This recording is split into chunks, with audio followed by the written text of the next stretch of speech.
اعوذ باللہ من الشیطان الرجیم بسم اللہ الرحمن الرحیم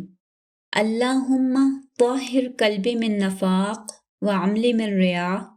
ولسانی من الکذب وعینی من الخیانہ۔ اے اللہ میرے دل کو نفاق سے، عمل کو دکھاوے سے، زبان کو جھوٹ سے اور آنکھوں کو خیانت سے پاک فرما دے، آمین۔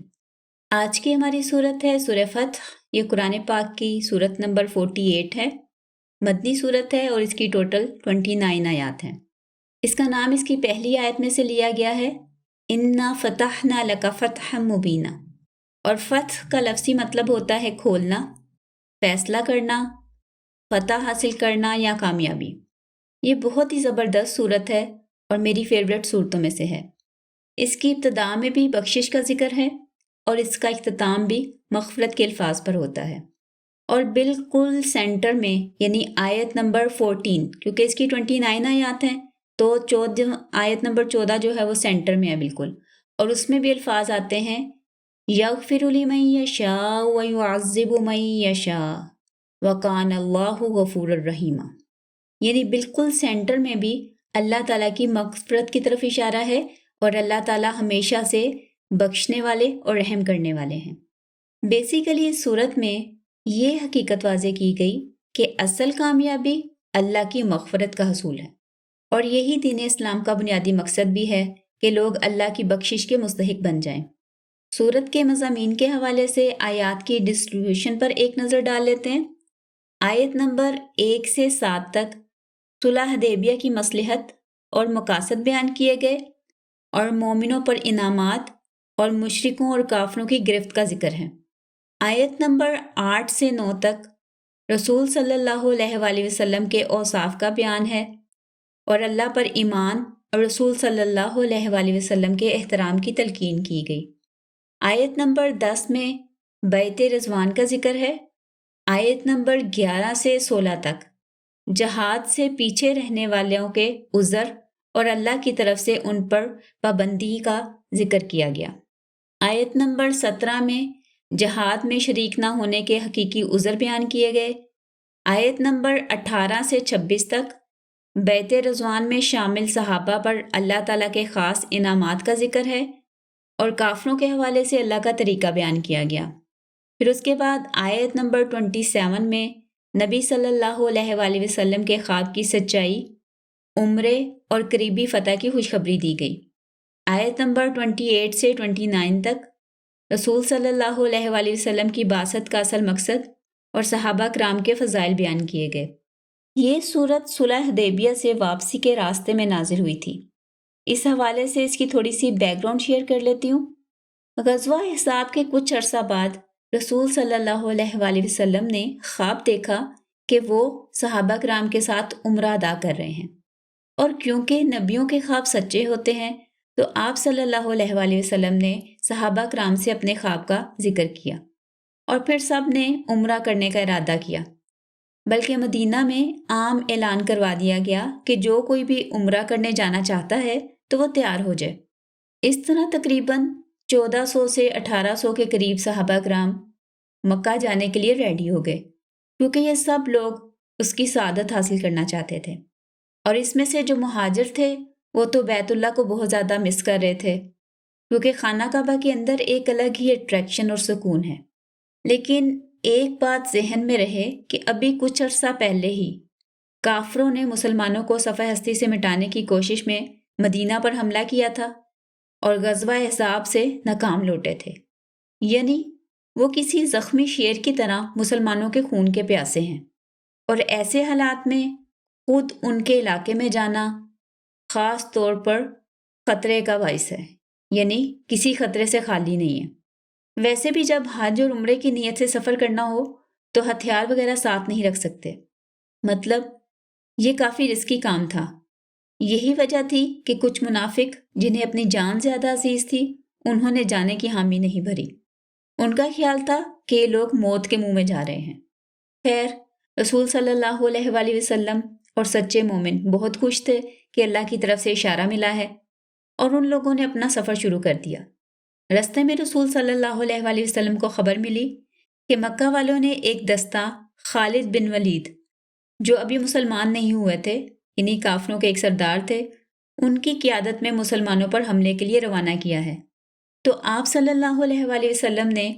لوگوں سے پوچھا کہ کسی کو اس راستے کے علاوہ کوئی آلٹرنیٹ روٹ کا پتہ ہے؟ تو ایک صحابی نے کہا جی مجھے پتہ ہے، لیکن وہ بہت دشوار گزار رستہ ہے، پہاڑوں کے اوپر چڑھنا اترنا پڑے گا، لیکن سیفٹی کے پوائنٹ آف ویو سے اس کے علاوہ کوئی اور چارہ بھی نہیں تھا۔ اب یہ 1400-1500 آدمیوں کا لشکر اس ان نون رستے کی طرف چلا اور کفار کے دستے کو ناکام لوٹنا پڑا۔ جس طرف یہ لوگ گئے تھے مومن لوگ، وہ پہاڑ تھے بھی جمے ہوئے لاوے کے، یعنی لوہے کی طرح سخت اور نوکیلے، جن پر چلنا بہت ہی مشکل تھا، اور کچھ لوگوں کے پاؤں بھی زخمی ہو گئے۔ ساتھ قربانی کے جانور بھی تھے، ان کی بھی ایکسٹرا کیئر کرنی پڑ رہی تھی۔ آخر کار یہ قافلہ حدیبیہ کے میدان میں اترا۔ وہاں ایک سوکھا ہوا کنواں تھا اور سب لوگ اور جانور پیاسے تھے، یعنی راستے میں پہاڑوں پر آتے ہوئے ان کا پانی جو تھا وہ استعمال ہو گیا تھا۔ صحابہ کرام نے رسول صلی اللہ علیہ وآلہ وسلم کو کنویں کا حال بتایا تو رسول صلی اللہ علیہ وآلہ وسلم نے اللہ سے دعا کی، جس کی برکت اور اللہ کی رحمت سے اس میں پانی اتر آیا اور سب نے سیر ہو کر پانی پیا، مومنوں نے بھی اور ان کے جانوروں نے بھی۔ اتنے میں کافروں کے کچھ نقاب پوش گھڑ سوار حملہ آور ہوئے۔ صحابہ نے ان پر قابو پا کر ان کے ہتھیار ان سے چھین لیے اور ان کو نقاب اتار کر واپس بھیج دیا، کیونکہ یہ سارے لوگ عمرے کی نیت سے آئے تھے، کوئی جنگ یا بدلہ یا لڑائی کرنے نہیں آئے تھے۔ اور یہی بات قریش والوں کو بتانے کے لیے رسول صلی اللہ علیہ وآلہ وسلم نے حضرت عثمان کو مکہ بھیجا۔ مکہ والوں نے انہیں وہیں روک لیا، جس پر مومنوں میں افواہ پھیل گئی کہ حضرت عثمان کو قتل کر دیا گیا ہے۔ تو اس وقت رسول صلی اللہ علیہ وآلہ وسلم نے وہاں موجود تمام مومنوں سے بیعت لی کہ حضرت عثمان کے خون کا ہم بدلہ لیں گے،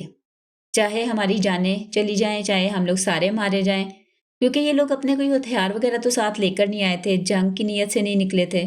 عمرے کی نیت سے آئے تھے۔ لیکن اب حضرت عثمان کی اس انسیڈنس کی وجہ سے رسول صلی اللہ علیہ وآلہ وسلم نے سب سے ایک وعدہ لیا، ایک بیعت لی، اور سب نے اس پر پازیٹیو رسپانس دیا۔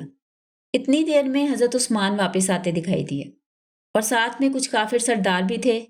کافر سرداروں نے رسول صلی اللہ علیہ وآلہ وسلم سے آ کر کہا کہ ہم آپ سے بات چیت کرنے آئے ہیں تاکہ ہم لوگ آپس میں کوئی صلح کا معاہدہ کر لیں اور کسی بھی قسم کے نقصان سے بچ سکیں۔ رسول صلی اللہ علیہ وآلہ وسلم نے کہا ٹھیک ہے۔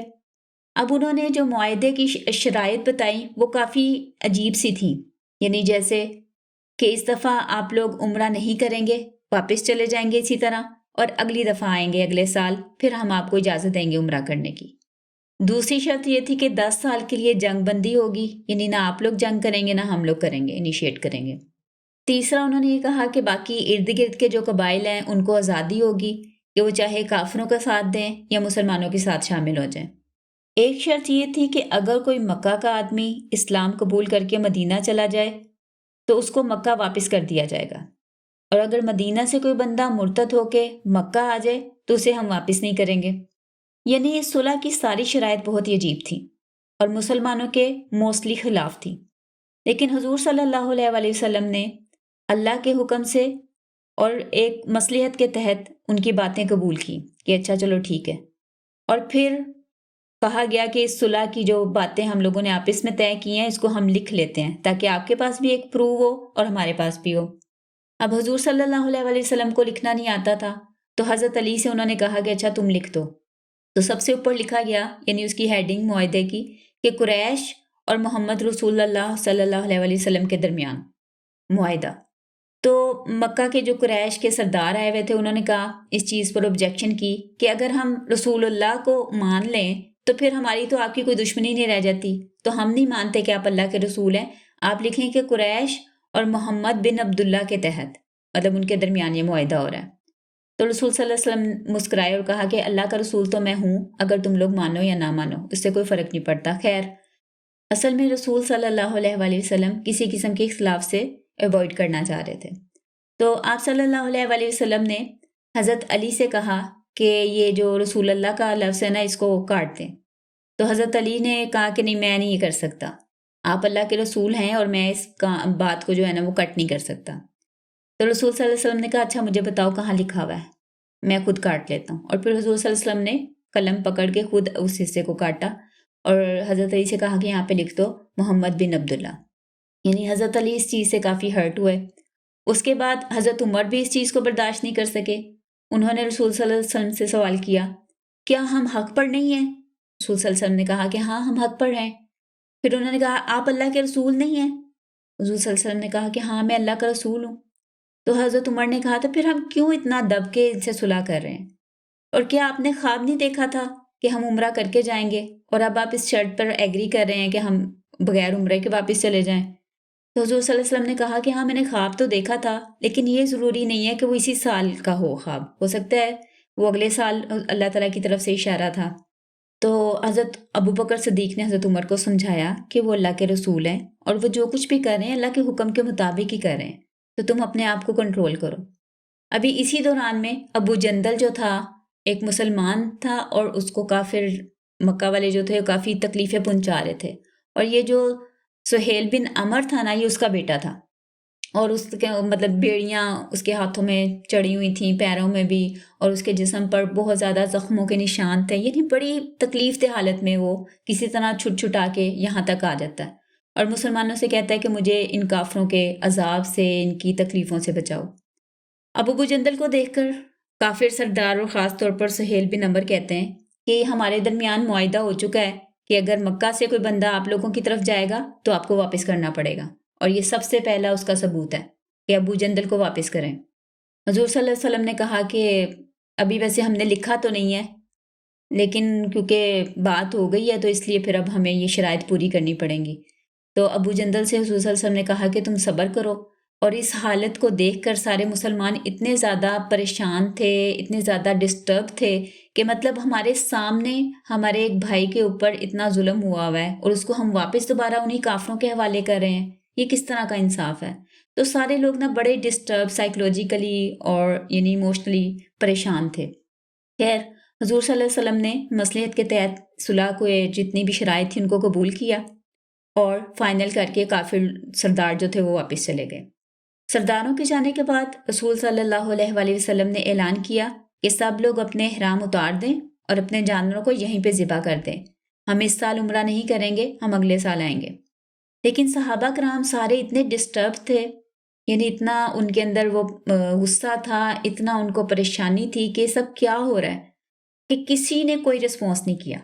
سب کے سب ساکت کھڑے رہے۔ رسول صلی اللہ علیہ وآلہ وسلم نے دوبارہ اپنی بات دہرائی، 3 دفعہ وہی بات کی، لیکن کوئی آگے سے اپنی جگہ سے ہلا بھی نہیں اور کسی نے کوئی رسپانس نہیں کیا۔ یعنی اتنے بڑے بڑے صحابی اس میں موجود تھے، حضرت عمر، حضرت ابو بکر صدیق، حضرت علی، حضرت عثمان، سارے کے سارے جو ہے نا وہ بس بت بن کے کھڑے تھے،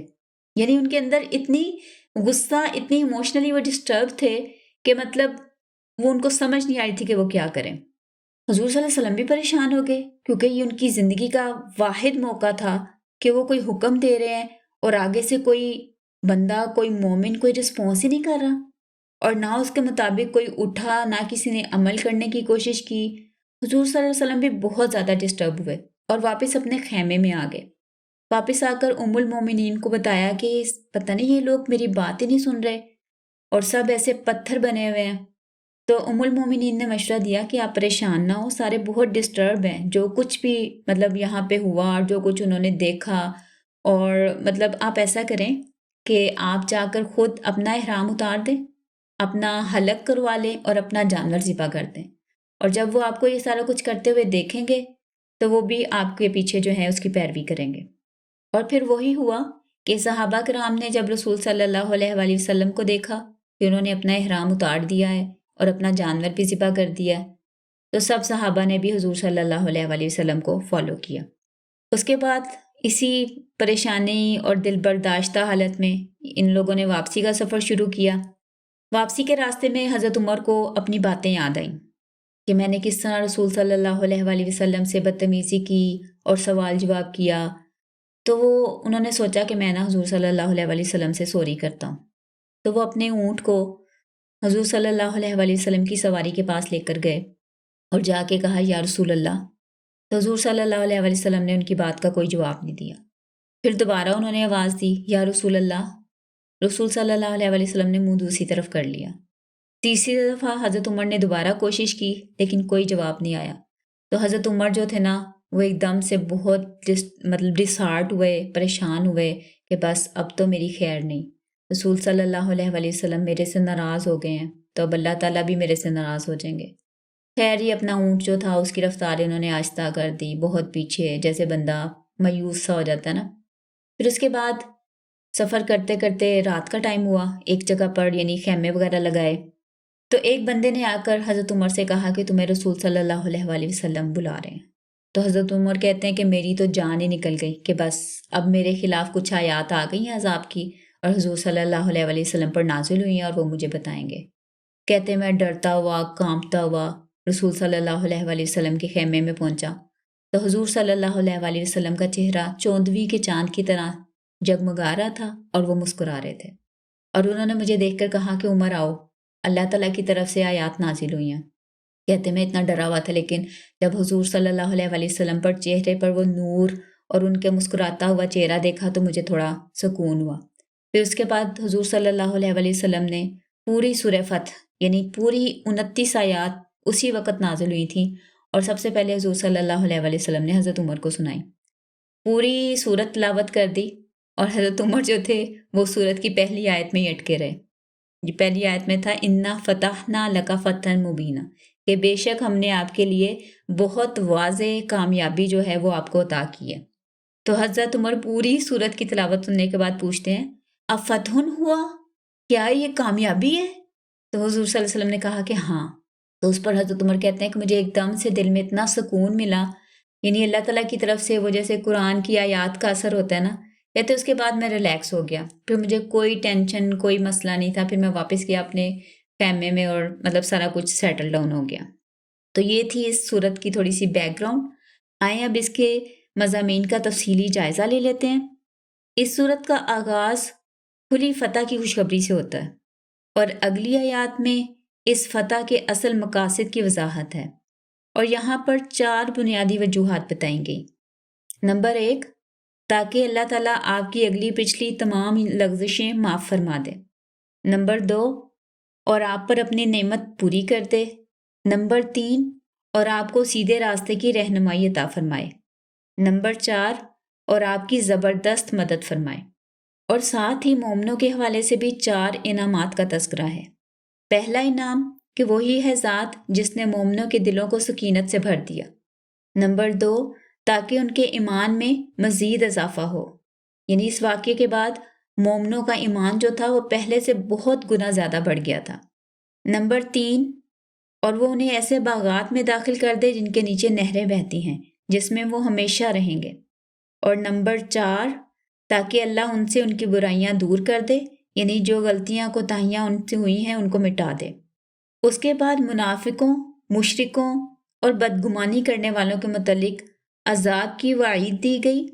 اور اس عذاب کی 4 صورتیں بیان کی گئی۔ نمبر 1، گردش زمانہ یعنی برا دور۔ نمبر 2، اللہ کا غضب۔ نمبر 3، اللہ کی لعنت۔ نمبر 4، جہنم جو بدترین ٹھکانہ ہے۔ پھر مومنوں کی بیعت کا ذکر آتا ہے کہ جب وہ آپ صلی اللہ علیہ وآلہ وسلم سے بیعت کر رہے تھے تو اس وقت ان کے ہاتھ کے اوپر اللہ کا ہاتھ تھا، ید اللہ فوق ایدیہم، اور ان کے لیے اجر عظیم کی خوشخبری دی گئی۔ اس بیعت کو بیت الموت یا بیت الرضوان کہتے ہیں، کیونکہ اس وقت مسلمانوں کے پاس کسی قسم کا کوئی ہتھیار یا بچاؤ کا سامان نہیں تھا۔ اس وقت یہ معاہدہ کرنا کہ ہم اپنی جانیں جو ہیں وہ ہتھیلی پر رکھ کر مکہ میں داخل ہو جائیں گے اور حضرت عثمان کے خون کا بدلہ لیں گے، یہ بڑا مشکل کام تھا۔ خیر، اگلی آیات میں منافقوں کی طرف اشارہ کیا گیا کہ جب آپ لوگ واپس مدینہ پہنچیں گے تو پیچھے رہ جانے والے آ کر آپ سے بہانے بنائیں گے کہ ہم اپنے گھر والوں اور کاروبار کی وجہ سے آپ کے ساتھ نہیں جا سکے، اور وہ اپنی زبانوں سے ایسی باتیں کہتے ہیں جو ان کے دل میں نہیں ہیں۔ انہیں بتا دیں کہ اگر اللہ تمہیں کوئی نفع یا نقصان پہنچانا چاہے تو کس سے اختیار ہے کہ تمہیں بچا سکے، اور حقیقت بھی یہی ہے کہ اللہ تمہاری ساری حرکتیں جانتا ہے۔ بلکہ تم لوگوں کا گمان تھا کہ رسول اور مومن کبھی واپس نہیں آئیں گے، بلکہ مکہ والوں کے ہاتھوں مارے جائیں گے۔ اس کے بعد جو لوگ اللہ اور رسول پر ایمان نہیں رکھتے ان کے لیے بھڑکتی ہوئی آگ کے بارے میں بتایا گیا۔ پھر اللہ کی بادشاہت اور اختیار واضح کیا گیا کہ وہ جسے چاہے بخش دے اور جسے چاہے عذاب دے۔ ویسے اللہ ہمیشہ سے رحم کرنے والا اور بخشنے والا ہے۔ اس کے بعد دوبارہ منافقوں کے برے خصائل کا بیان ہے کہ جب مومن لوگ کسی جنگ کے بعد غنیمت کا مال وصول کرنے نکلنے لگتے ہیں تو اس وقت یہ منافق بھی آگے آگے ہوتے ہیں، اور جب انہیں بتایا جاتا ہے کہ اللہ نے حکم دیا ہے کہ تم لوگ غنیمت کے حقدار نہیں ہو تو وہ لوگ مومنوں پر الزام لگاتے ہیں کہ بلکہ تم لوگ ہم سے جیلس ہو، اسی لیے ہمیں ساتھ نہیں جانے دے رہے۔ پھر رسول صلی اللہ علیہ وآلہ وسلم کے ذریعے انہیں کہلوایا گیا کہ اچھا، اگلی مہم کے لیے تمہیں بھی شامل کریں گے، اگر تم ساتھ چلے گئے تو اللہ تمہیں بھی اچھا بدلہ عطا کریں گے، اور اگر اسی طرح پہلے کی طرح تم نے منہ پھیرا تو پھر تمہارے لیے دردناک سزا ہوگی۔ اس کے بعد آیت نمبر 17 میں جہاد پر نہ جانے کے حقیقی عذر بیان کیے گئے کہ اندھا، لنگڑا یا مریض اگر جہاد میں شامل نہ ہوں تو ان پر کوئی حرج نہیں۔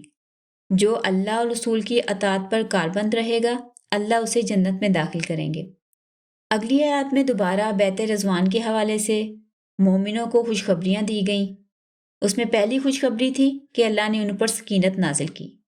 دوسری انہیں قریبی فتح عطا کی، تیسری بہت سی غنیمتوں کی پیشن گوئی اور وعدہ فرمایا، نمبر 4 فوری کامیابی سے نوازا، نمبر 5 لوگوں کے ہاتھوں کو تم سے روک دیا، نمبر 6 سیدھے رستے کی ہدایت عطا فرمائی، اور ساتھ میں یہ بتایا کہ اگر کہیں کافروں کے ساتھ جنگ شروع ہو جاتی تو وہ ضرور پیٹ پھیر کر بھاگ جاتے، کیونکہ اللہ کا ہمیشہ سے یہی طریقہ رہا ہے کہ وہ مومنوں کو نصرت عطا فرماتا ہے۔ اس کے بعد صلح حدیبیہ کے موقع پر جنگ سے اجتناب کی اصل وجہ بتائی گئی کہ اصل میں مکہ میں کچھ لوگ ایسے بھی تھے جو پوشیدہ طور پر مسلمان ہو چکے تھے، لیکن کافروں کے ڈر کی وجہ سے انہوں نے اپنا اسلام چھپا رکھا تھا اور اللہ کو پتہ تھا، اور اگر صحابہ کرام مکہ پر حملہ کرتے تو انجانے میں ان سیکرٹ مومن مردوں اور عورتوں کو بھی نقصان پہنچ سکتا تھا، جس پر بعد میں صحابہ کرام خود بھی پریشان ہوتے۔ تو اللہ نے ان لوگوں کو محفوظ رکھنے کے پیش نظر اس کلیش کو صلح حدیبیہ کی شکل میں وہیں دبا دیا، اور اگر وہ مکہ کے اندر پوشیدہ مومن الگ ہو جاتے تو اللہ ضرور کافروں کو تکلیف دہ عذاب سے دوچار کر دیتا۔ اس کے بعد صلح حدیبیہ کے متعلق کافروں اور مومنوں کے حالات کا تذکرہ ہے کہ جب کافروں نے اپنے دلوں میں کفر اور جہالت کا اظہار کیا تو اللہ نے اپنے رسول اور مومنوں پر اپنی طرف سے خاص سکینت نازل فرمائی، اور اتنے مشکل اور جذباتی ہجان کے موقع پر بھی انہیں تقوی پر کاربند رہنے کی توفیق دی، اور وہ اس کے اہل بھی تھے، اور اللہ ہر چیز کے بارے میں ہمیشہ سے علم رکھتا ہے۔ اگلی آیات میں اللہ نے رسول صلی اللہ علیہ وآلہ وسلم کے خواب کی صداقت کی گواہی دی کہ انہوں نے جو خواب دیکھا تھا وہ بالکل سچا تھا۔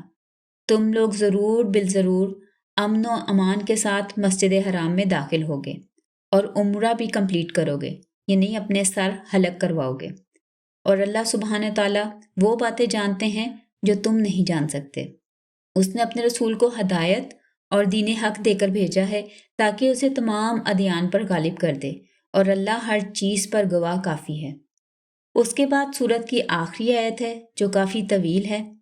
اس میں پہلے محمد صلی اللہ علیہ وآلہ وسلم کی رسالت کی تصدیق کی گئی، اور پھر صحابہ کرام کے اوصاف بیان کیے گئے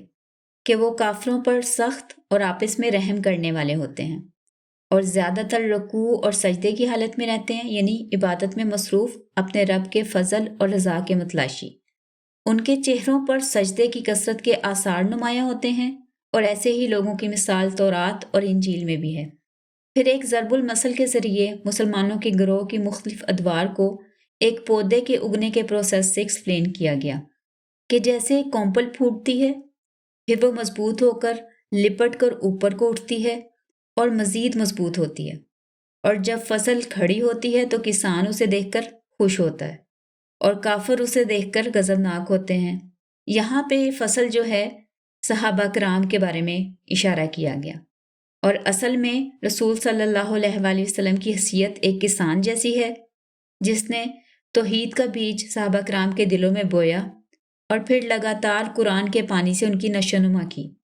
اور اپنی سیرت سے ان کا تزکیہ یعنی کانٹ چھانٹ کی، اور اب تقریباً 18 سال کی مسلسل محنت کے بعد صحابہ کرام کی ایک فصل تیار ہوئی ہے جسے دیکھ کر ان کا دل خوش ہوتا ہے۔ اور پھر سورت کے اختتام میں اللہ نے تمام مومنوں سے جو نیک عمل کرتے ہیں اپنی مغفرت اور اجر عظیم کا وعدہ کیا۔ آئیں اب سورت کی خاص آیات کے حوالے سے تھوڑی ڈسکشن کر لیتے ہیں۔ آیت نمبر 4 میں جہاں پہ اللہ تعالیٰ مومنوں کے اوپر اپنی سکینت اور ان کے ایمان کے اضافے کی بات کر رہے ہیں، اس کے ساتھ ہی یعنی اسی سیم آیت میں اللہ تعالیٰ فرماتے ہیں وَلِلَّهِ جُنُودُ السَّمَاوَاتِ وَالْأَرْضِ وَكَانَ اللَّهُ عَلِيمًا حَكِيمًا، یعنی یہ جو ایمان والے لوگ ہیں یہ بھی اللہ تعالیٰ کے لشکروں میں سے ایک لشکر ہیں، کیونکہ اسی آیت میں اللہ تعالیٰ نے اپنے لشکروں کا ذکر کیا، اور سیم یہی الفاظ جو ہیں وہ آیت نمبر 7 میں بھی رپیٹ ہوئے ہیں، لیکن وہاں پہ ایک سیپریٹ آیت میں آئے ہیں کیونکہ اس سے پہلے مشرکوں، منافقوں اور کافروں کا تذکرہ چل رہا تھا، تو اللہ تعالیٰ نے ان کے ساتھ اپنی صفات جو ہیں وہ جوائن نہیں کی، یا وہ لوگ جو ہیں وہ اللہ کے لشکروں میں شامل نہیں ہوتے، وہ اللہ کے دشمنوں میں شامل ہوتے ہیں۔ تو وہاں پہ یہ جو للہ جنید السماوات والارض وکان اللہ عزیزا حکیمہ کے الفاظ جو ہیں اس سیپریٹ آیت میں آئے، اور جہاں پہ مومنوں کا ذکر ہے وہاں پہ کمبائن سیم آیت میں۔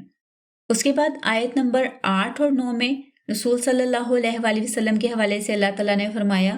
انا ارسلناک شاہدا و مبشرا و نذیرا، کہ بے شک ہم نے آپ کو گواہ بنایا ہے، خوشخبری سنانے والا اور وارننگ دینے والا۔ اور پھر آیت نمبر 9 میں آپ کی بعثت کے مقاصد بتائے گئے لِتُؤْمِنُوا بِاللَّهِ وَرَسُولِهِ، تاکہ تم اللہ اور رسول پر ایمان لاؤ، وَتُعَزِّرُوهُ، یہ جو تعزیرو کا لفظ ہے یہ تعزیر سے نکلا ہے، جس کا مطلب عربی میں ہوتا ہے کسی کی عزت کی وجہ سے اس کی مدد کرنا، جیسے ہم کسی بزرگ، ماں باپ یا اپنے کسی استاد کی مدد کرتے ہیں کہ وہ کوئی سامان اٹھا کے جا رہے ہیں تو ہم ان سے لے لیں گے کہ لائیں ہمیں پکڑا دیں، تو عزت کی وجہ سے کسی کی مدد کرنا تعزیر کہلاتا ہے، تو عزیروہ یعنی رسول کی عزت اور ان کی مدد کرنا۔ اس کے بعد اگلا لفظ ہے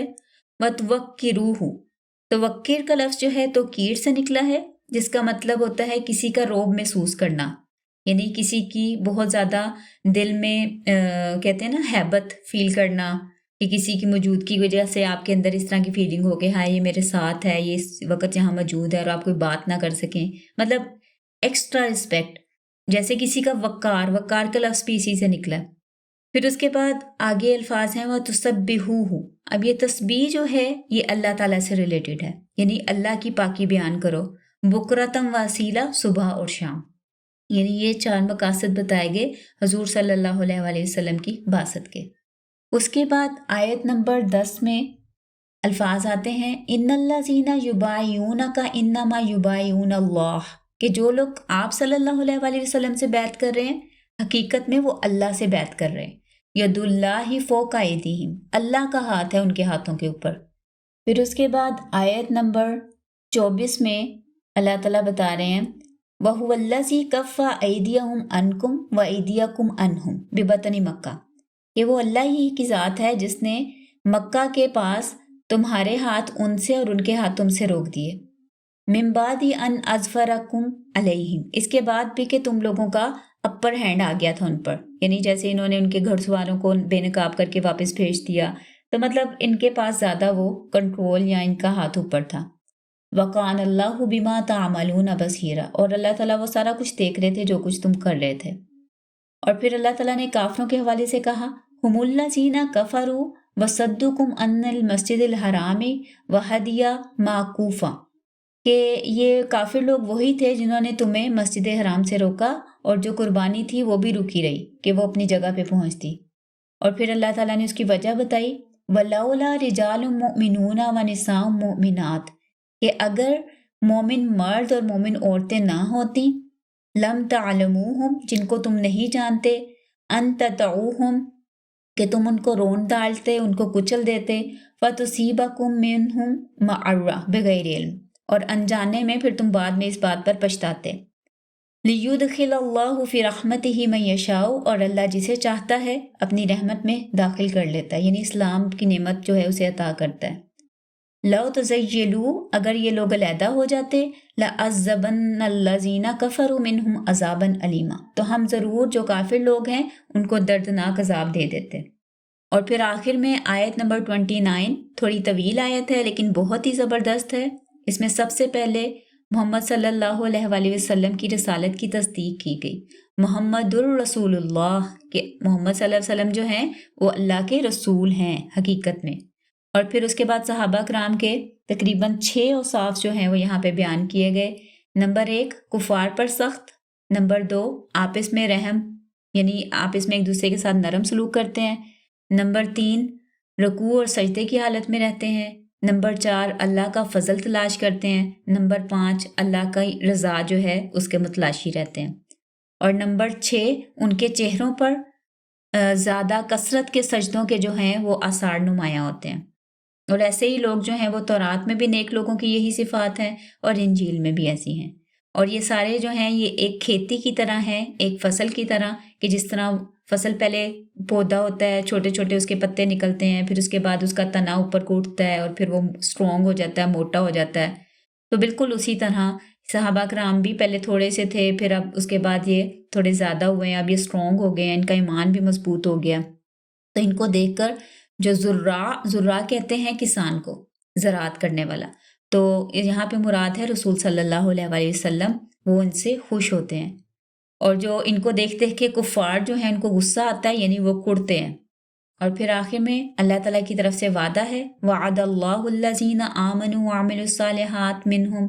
مَغْفِرَةً وَأَجْرًا عَظِيمًا، کہ اللہ تعالیٰ نے ان میں سے جو لوگ ایمان والے اور نیک عمل کرنے والے ہیں ان کے ساتھ مغفرت اور بہت بڑے اجر کا وعدہ کیا ہے۔